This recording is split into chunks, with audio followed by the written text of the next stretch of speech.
Jungle.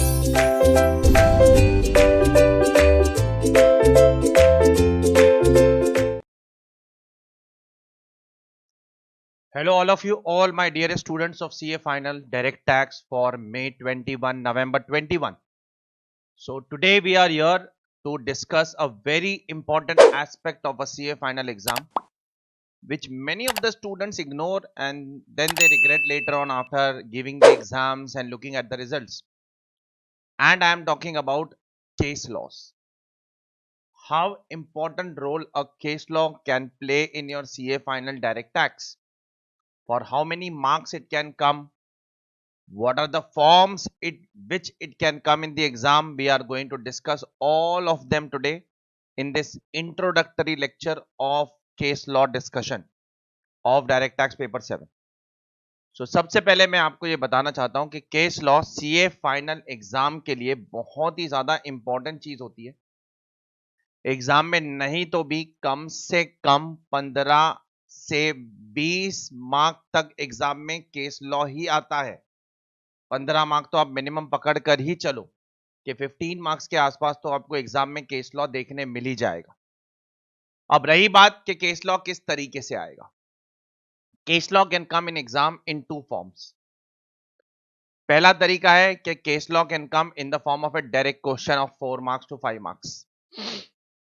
4 से 5 mark का एक डायरेक्ट क्वेश्चन आ सकता है। जैसे एक सिचुएशन क्रिएट कर देगा आईसीआई और अब आपको बोलेगा इस पे कमेंट करो कौन सही है, एसएससी सही है या डिपार्टमेंट सही है। एग्जांपल देता हूं, जैसे आईसीआई एक सिचुएशन क्रिएट करेगा, A limited is acquiring B limited and while acquiring A limited paid 20 lakh rupees extra to B limited. Now the question is whether this 20 lakh rupees can be called as goodwill and can it be depreciated under section 32 of the Income Tax Act 1961. इस तरीके का situation create कर देगा इसे। आपको उसे answer कैसे करना है? आपको उसे आंसर एग्जाम में अगर हो सके बेस्ट आंसर करना है तो आपको ये 4 हेडिंग्स लिखकर उसे के अंदर उसे एक्सप्लेन करना है, जैसे कि यहां पर दिया गया है। आपको इन 4 पॉइंट्स के बेसिस पर उसे आंसर करना होगा। जैसे इशू इन्वॉल्व क्या है कि whether the payment extra payment made to the amalgamating company can that be called as what? As a goodwill. Provision क्या एप्लीकेबल है उसके लिए फिर सेक्शन 32 के अंदर लिखो कि section 32 defines intangible assets to include patent, copyright, trademark, licence, franchise etcetera and any other business और कमर्शियल राइट्स। ये प्रोविजन है। फिर उसका एनालिसिस करो कि उस केस में क्या बोला गया है और फिर कंक्लूजन दो क्या उस पर डेप्रिसिएशन मिलेगा या नहीं मिलेगा। हो सके तो इस तरीके से आंसर को तोड़ो और लिखो। उससे क्या होगा? उससे ये होगा कि एग्जामिनर को आपकी क्लैरिटी ऑफ थॉट के बारे में पता चल जाएगा कि स्टूडेंट कितना क्लियर है, उसको हर एक पॉइंट कितना प्रिसाइजली पता है, उसको इशू भी पता है, उसको कंक्लूजन भी पता है, उसको एनालिसिस कैसे करना है वो भी आता है और उसको उसका रेलेवेंट इनकम टैक्स का क्या प्रोविजन यहां इस केस में एप्लीकेबल होगा वो भी पता है। सो केस लॉ का पहला क्वेश्चन जो आ सकता है वो इस तरीके से एक केस स्टडी टाइप क्वेश्चन आ जाएगा। 3 से 4 मार्क, 5 मार्क मैक्सिमम, उससे ज्यादा का क्वेश्चन केस लॉ पे नहीं आएगा डायरेक्ट टैक्स के अंदर। दूसरा क्वेश्चन कैसे आ सकता है? 1-2 मार्क के लिए एडजस्टमेंट्स के तौर पे आपको पीजीबीपी का सम दिया गया है, उसमें एडजस्टमेंट्स है। आपको कैपिटल गेन्स का सम दिया गया है, उसमें एडजस्टमेंट्स है। उस तरीके से भी आ सकता है। तो सब मिलाकर कम से कम 15 मार्क का केस लॉ एग्जाम में आता ही है, मिनिमम आता है, मिनिमम। स्टूडेंट्स उसे इग्नोर करते हैं और फिर एग्जाम में जाकर जनरलाइज करते हैं और अपने से कुछ भी फेंक कर आते हैं एग्जाम में। ये बिल्कुल गलत है। आईसीआई को आईसीएआई का आंसर चाहिए, उनके मॉड्यूल में स्टडी मटेरियल में जो वर्ड्स लिखे गए वो चाहिए। तुम्हारा खुद का और या मेरा पर्सनल भाषण उनके लिए इंपॉर्टेंस नहीं रखता है। ये चीज समझो, सीए फाइनल है, प्रोफेशनल एग्जाम है। फेंकम फाकी का टाइम गया वो टीवाईबी कॉम तक, वहां तक बहुत फेंकते थे आप पेपर के अंदर। यहां फेंकम फाकी जितना कम करोगे उतना अच्छा है, जितना जेन्युइन आंसर लिखोगे उतना तुम्हारे लिए अच्छा होगा और एग्जामिनर को भी चेक करने में आसानी होगी। देयरफॉर ये 2 तरीके से एग्जाम में क्वेश्चन आ सकते हैं, ठीक है? एक इस तरीके से और एक in the form of adjustment. यहां पर मैंने लिख दिया हूं case law questions can be asked in exam in 2 forms, either a direct tax study case study of 3 to 4 marks और in the form of an adjustment to the question. और अगर case study होगा तो आपको कैसे answer लिखना है वो यहां पर लिखा गया है, ठीक है? अगले पॉइंट में भाषण है कि इसी बुक के हिसाब से आप केस लॉज लिखो, आप अपने हिसाब से मत लिखना, नहीं तो तकलीफ हो जाएगी। यहां पर मैंने कुछ लीगल शब्द डाले हैं जो आप एग्जाम में यूज कर सकते हो, ठीक है, ताकि आपकी लैंग्वेज थोड़ी बेटर लगे। और ना ही सिर्फ केस लॉ में, आप पूरे पेपर में कहीं पर भी ये लीगल वर्ड्स यूज कर सकते हो, लेकिन बहुत स्मार्टली और इंटेलिजेंटली यूज करना होता है। ये नहीं कि सर ने बोला यूज करना है तो ये सारे वर्ड्स यूज करे बगैर तो मैं सेंटर के बाहर निकलूंगा ही नहीं। सिचुएशन के हिसाब से यूज करना है। शायद हो सके कि आपके पेपर में सारे शब्द एक साथ एक पेपर में यूज नहीं हो पाएंगे, आपको सिचुएशन के हिसाब से। जैसे अगर आपको अबाव लिखना है तो आप लिखो supra, it was held in the above case, तो लिखो it was held in the supra case, इस तरीके से लिखो। प्रिंसिपल लिखना है तो रेशो डिसेंडी, तो ऐसा बोलो, it was held by Supreme Court applying the principle of this case, तो इसके बदले ऐसा लिखो, it was held by Supreme Court applying the ratio decidendi of the above case. एक आध बार लिख दो बस पेपर में, हर क्वेश्चन में यही लिख रहे हो रेशो डिसेंडी रेशो डिसेंडी रेशो डिसेंडी, वो फिर आप फंस जाओगे उसमें। एग्जामिनर पकड़ लेगा कि भाई आदमी सिर्फ फ्लॉन्ट करने आया है, ये दो चार शब्द पढ़ के आया बस वही चिपका रहा है हर जगह, नहीं चलेगा। मैंने भी लिखा था अपने पेपर्स में, लेकिन बहुत स्मार्टली। एक जगह रेशो डिसेंडी लिखा तो दूसरे जगह मैंने प्रिंसिपल ही लिखा। मेरे को घड़ी घड़ी वो एक ही शब्द फ्लॉन्ट नहीं करना है उसको। एक बार यूज करो ये सारे शब्द, हो सकता है तो यूज हो सकता है अगर आप स्मार्ट इनफ हो तो। Mens rea, guilty mind, inter alia तो क्लास में ही कितनी बार बोला हूं, अमॉन्ग अदर थिंग्स। जब बहुत सारी चीजें हैं सेक्शन के अंदर और आपको सारी चीजें सेक्शन की उसमें नहीं लिखना है तो आप सिर्फ ऐसे लिख दो inter alia among other things, हो जाता है वो। जैसे सेक्शन 43B, 43B में बहुत सारी चीजें डिसअलावेंस होती है, लेकिन आपको सिर्फ जीएसटी डिसअलावेंस के बारे में बात करना है, तो बोलो as per section 43B GST comma inter alia is disallowed. मतलब क्या हुआ, as per section 43B GST among other things is disallowed. आप पूरी लिस्ट मत लिखो, आपने एग्जामिनर को यह भी बता दिया कि आपको पता है जीएसटी डिसअलाउ होता है, अगर पे नहीं करोगे तो। आपने एग्जामिनर को यह भी बता दिया कि भाई जीएसटी के अलावा कुछ और भी है जो मैं लिखना नहीं चाहता हूं क्योंकि क्वेश्चन नहीं पूछ रहा है। और आपने एग्जामिनर को यह भी बता दिया कि भाई मेरे को लीगल टर्म्स भी आते हैं। एक तीर से तीन निशान। ऑडी अल्टरम पार्टम, इसका मतलब होता है अपॉर्चुनिटी ऑफ बीइंग हर्ड। बहुत जगहों पर इनकम टैक्स में अपॉर्चुनिटी ऑफ बीइंग हर्ड देना मैंडेटरी है, फंडामेंटल राइट है एसएससी का, कॉन्स्टिट्यूशनल राइट है। उसे लीगल फ्रेज में ऑडी अल्टरम पार्टम बोलते। क्लास में भी मैंने बोला है आपको। साइन क्वा नॉन, क्लास में भी बोला है, एब्सोल्युटली नेसेसरी अगर वर्ड लिखना है तो एक आध बार पेपर में लिख सकते हो साइन क्वा नॉन। सो मोटो तो सबको पता ही है। ओन मोशन, टेनेबल, टेनेबल मतलब वैलिड इन लॉ। अगर कोई केस लॉ को कंक्लूड करना है, सपोज एक केस लॉ खत्म करना है, तो केस लॉ खत्म करते समय आप ऐसे लिखो, the judgment of the court was valid in law. तो वैलिड इन लॉ के बदले ऐसा लिखो, the judgment of the court was tenable, और the contentions of the assessee was tenable in law, और the contentions of the department was tenable in law. और अगर कोई गलत है तो लिखो was not tenable in law, तो टेनेबल वर्ड यूज कर सकते हो आप। प्राइमा फेसी तो पता ही होगा, ऑन इट्स फेस होता है। उसी तरीके से यहां पर और भी शब्द है जो आप एग्जाम में यूज कर सकते हो। मैं उन सब चीजों के अंदर नहीं घुस रहा हूं, ये सारे शब्द मैंने मोर और लेस क्लास में यूज किया है। देन अगर आपको केस लॉ को शुरू करना है, ठीक है, तो देखो ये फ्रेज एक दो बार आप एग्जाम में यूज कर सकते हो। अगर कोई केस लॉ बेस्ड 3-4 मार्क का क्वेश्चन आता है, it was held bye lordship in the case of Smith security limited, Mysore minerals limited, वो लिख सकते हो आप। या ऐसे लिख सकते हो, the lordship had an occasion to consider the above issue in the case of blah blah blah blah blah. अरे ये सब थोड़ा मतलब आइसिंग ऑन द केक यार, तुम्हारे आंसर शीट को थोड़ा सजाता है और कुछ नहीं, तुम्हारे लैंग्वेज को थोड़ा इंप्रूव करता है। और सीए फाइनल लेवल पर आपका लैंग्वेज मैटर करेगा बेटा। आप ये नहीं है कि आप लिखते जाओ, बस लिखते जाओ लिखते जाओ, कुछ भी लिखते जाओ और कुछ भी लिखो, कोई फर्क नहीं पड़ता है। थोड़ा सा लैंग्वेज बेटर होगा तो हमेशा आपको एज मिलेगा उस चीज का। नाउ ये कुछ फ्रेजेस है जो मैंने क्लास में डिस्कस किए, मैं उनमें नहीं घुस रहा हूं। सारे केस लॉज इसी बुक से आएंगे, इसके बाहर से कुछ भी नहीं आएगा, ये मेरी गारंटी है। ये यहां पर लिखा हूं मैंने। नेक्स्ट, सर केस लॉ के नाम लिखना जरूरी है। देखो अगर आप 100% श्योर हो नाम के बारे में तो लिखो, अगर आप 99.9% भी श्योर नहीं हो नाम के बारे में तो नाम मत लिखो। ये डाउट मैक्सिमम स्टूडेंट्स पूछते हैं, सर हमको नाम नहीं याद रहते, इतने सारे केस लॉज है, मत लिखो। याद रखोगे बहुत अच्छी बात है, नहीं याद रखोगे तो भी चल जाएगा, फेल नहीं हो जाओगे। 40 नहीं आएगा, आएगा फिर भी 60 प्लस बिना नाम लिखे भी, कोई टेंशन वाली बात नहीं है, इजीली आएगा। आपका कंटेंट अच्छा होना चाहिए, नाम चल जाएगा, सेकेंडरी चीज है वो।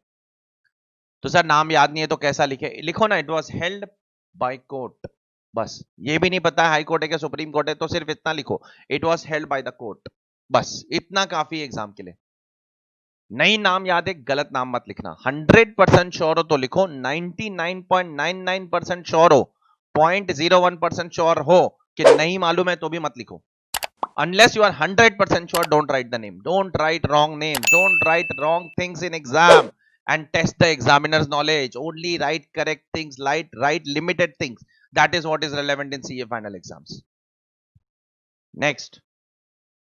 अब ये इंट्रोडक्शन केस लॉ है, इंट्रोडक्शन पार्ट है, जो अभी मैं बोल रहा हूं उसका QR कोड है। आपको फिर से ये इंट्रोडक्शन देखना है तो देख सकते हो। अब ये बुक के अंदर 3 पार्ट है बेटा, 3 part, part A, part B and part C. अब 3 पार्ट क्या बताते हैं, मैं पहले तीनों पार्ट को एक्सप्लेन कर देता हूं। पार्ट ए के अंदर वो केस लॉस है जो हमने क्लास में कर लिए हैं, और ये बुकलेट के अंदर टोटल 168 केस लॉस है कुछ, जो आपके स्टडी मटेरियल के सारे केस लॉस को कवर कर देता है। सारे आपके आईसीएआई के मटेरियल के अंदर जितने भी केस लॉस है वो सब कवर्ड है। बिलीव मी, पूरे इंडिया में इतने केस लॉस अगर कोई कवर करता है तो मुझे आके बता देना। पूरे इंडिया में ये चैलेंज है मेरा ओपन, कि एक एक मॉड्यूल का केस लॉ पकड़ पकड़ के कवर अगर कोई करता है तो मुझे बता देना। पूरे के पूरे कोई नहीं कवर करता है, पिछले सालों से, कितने सालों से मैं चेक कर रहा हूं, और कितने सालों से हम अपने स्टूडेंट्स को करवा रहे हैं, और वो लोग इसलिए एज पर रहते हैं as compare to others.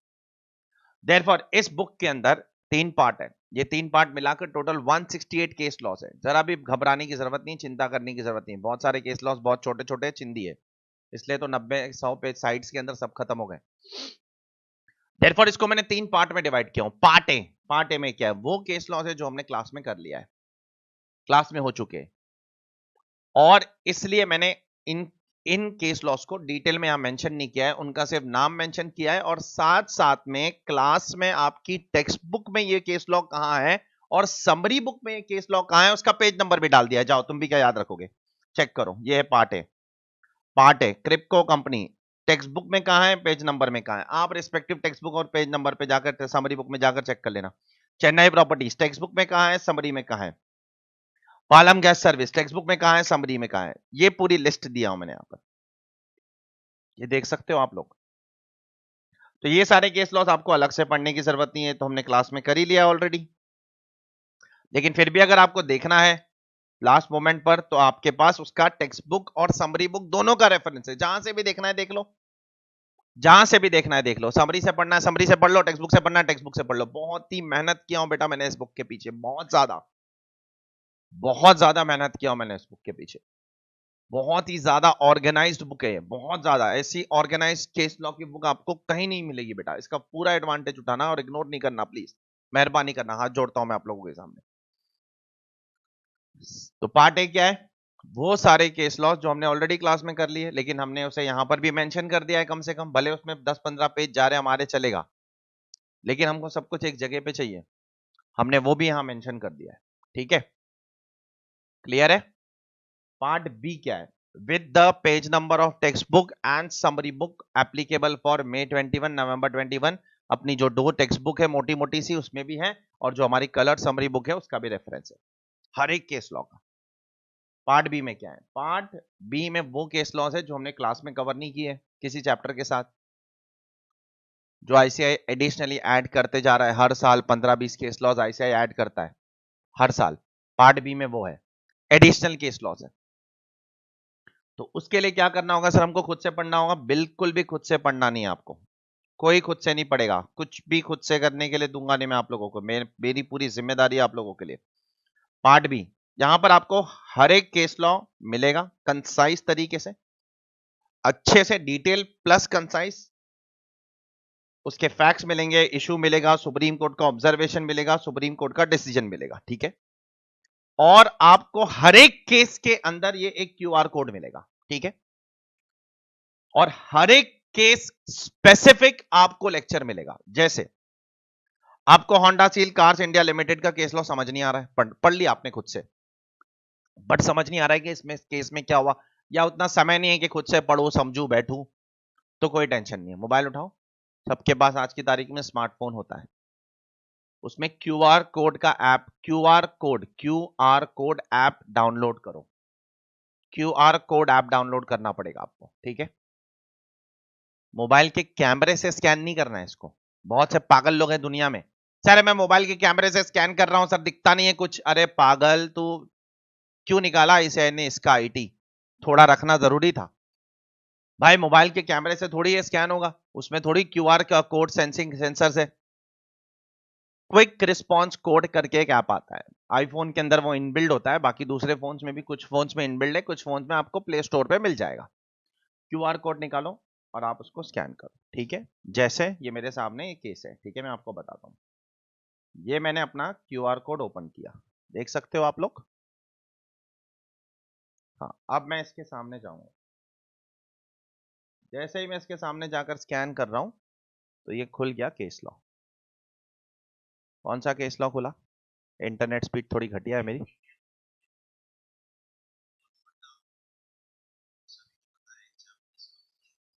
Honda seal car limited, इन दोनों का एक जेवी है, it's a joint venture between the, देखा? तो इस तरीके से आपको ये केस लॉ का पूरा लेक्चर मिल जाएगा। पहले खुद से पढ़ो, समझ नहीं आता है तो आप ये देख लो, या ज्यादा दिमाग नहीं लगाना है तो सब देख ही लो। सेपरेट क्यूआर कोड है, सेपरेट, सबके लिए सेपरेट क्यूआर कोड। सोचो, इमेजिन करो क्या लेवल की मेहनत लगी होगी मेरे एंड पे।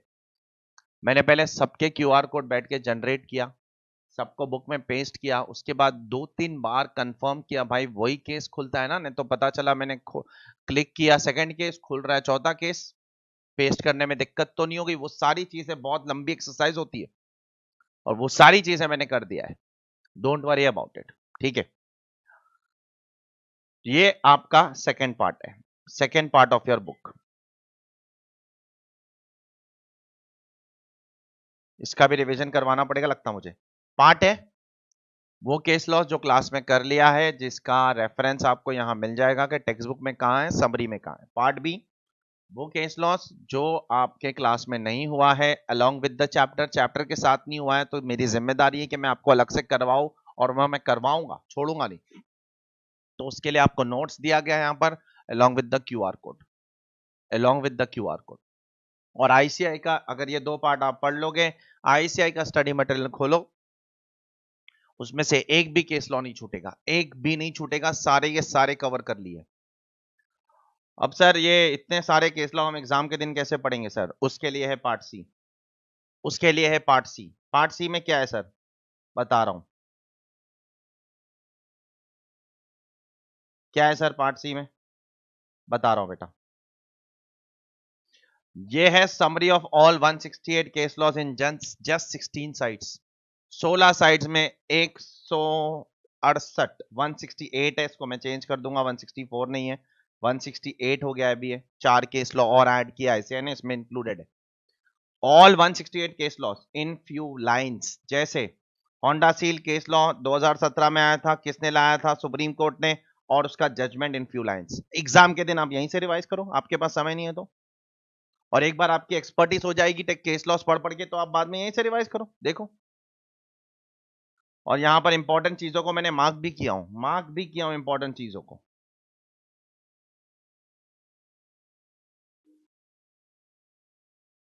दिख रहा है? दिख रहा है क्या? इस तरीके से ये 3 पार्ट में आपकी बुक डिवाइडेड है बेटा। बहुत मेहनत की है, उसको अच्छे से आप कैपिटलाइज करना, बस यही रिक्वेस्ट है मेरा आप लोगों से। अब एक आखिरी चीज बोलना चाहता हूं आप लोगों को कि सर इसके अलावा भी और कोई और केस लॉस है? हाँ, क्लास में हमने बहुत सारे केस लॉस किए जो इसमें इंक्लूडेड भी नहीं है, और वो लैंडमार्क जजमेंट से। जैसे मैसूर मिनरल्स 1999 का केस है, लैंडमार्क जजमेंट है। नाम मत याद रखो ना आप किसी के भी, फैक्ट्स तो याद रखो, जजमेंट में क्या हुआ था वो तो याद रखो, जज ने क्या बोला था, किसके फेवर में बोला था वो तो पता होना चाहिए। तो ये सिर्फ 168 केस लॉस नहीं कर रहे हम, इसके अलावा भी और बहुत सारे केस लॉस है जो हमने क्लास में किए हैं, जैसे सन इंजीनियरिंग लिमिटेड, जैसे चल्लापल्ली शुगर मिल्स लिमिटेड, याद आ रहा है? वो तो सब लैंडमार्क जजमेंट से पुराने, RM अरुणाचलम, VSMR जगदीश चंद्रन, याद आ रहा है? ऐसे बहुत सारे केस लॉस हमने और भी किए क्लास के अंदर जो ओवर एंड अबाउट ये है। तो आप just understand the comprehensiveness of the subject and believe me, direct tax paper is not easy. मैं पहले बोल रहा हूं, पिछले 6-7 अटेम्प्ट से नवंबर 17 मेन 18 से ICAI has started grilling in direct tax paper. Therefore we have to be ready from every angle. हर एक एंगल से हमको रेडी होना जरूरी है, हर एक एंगल से। फिर भले वो प्रैक्टिकल क्वेश्चंस हो, हमने भर भर के प्रैक्टिकल क्वेश्चंस किए क्लास में और अलग से बुक भी दूंगा मैं। फिर भले वो केस लॉ की बात हो, भर भर के क्लास में भी केस लॉस किए, और जो बचे हुए उसके लिए भी हम लोग अलग से QR कोड के थ्रू आपको लेक्चर दे रहे हैं। फिर भले वो अमेंडमेंट्स की बात हो, तो जबरदस्त एनालिसिस किया है हमने फाइनेंस एक्ट 2020 अमेंडमेंट्स का। अगर आप लोगों ने पूरे लेक्चर्स देख लिए तो जबरदस्त एनालिसिस ऑफ 194J, जबरदस्त analysis of residential status amendment, जबरदस्त एनालिसिस ऑफ TCS अमेंडमेंट्स, जबरदस्त एनालिसिस ऑफ ट्रस्ट अमेंडमेंट्स। जबरदस्त एनालिसिस किया है हमने इन सब चीजों का बेटा, जबरदस्त, एक अलग लेवल पे बात की हम लोगों ने। You can compare our notes, our discussion, our case laws, our practical questions, our doubt solving process, which is so fast. I try to solve the doubts as soon as possible. Maximum doubts. शायद एक दो doubt किसी के छूट गए होंगे तो मैंने गलती, मुझे माफ कर दो उसके लिए. So these are the few things which I would like to say you all. That is the reason I have come over here. Do not ignore case law.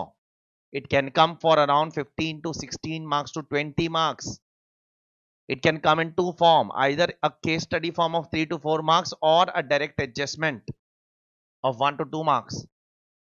And try to use some legal languages as mentioned over here once in the exam paper if possible. Don't unnecessarily put over there.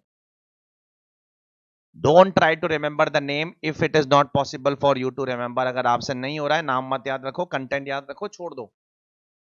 और 3 part में case law divided है। Part A V have already done, so I have mentioned page number of textbook and summary book. Part 2, extra case laws, for which you have QR code for every case.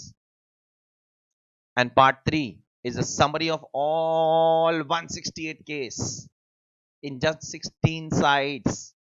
In case you don't have time to read the part A and part B, then at least go through part 3. यार कुछ तो भला हो जाएगा आपका, इसलिए बनाया हूं मैंने बैठ के हो, इसलिए बनाया हो बैठ के हो। सो आखिरी चीज, सर ये हमको मिलेगा कैसे? ये आपको मिलेगी एक बुक, आपको एक फिजिकल बुक मिलेगी जो मेरे स्टूडेंट्स हैं, ठीक है?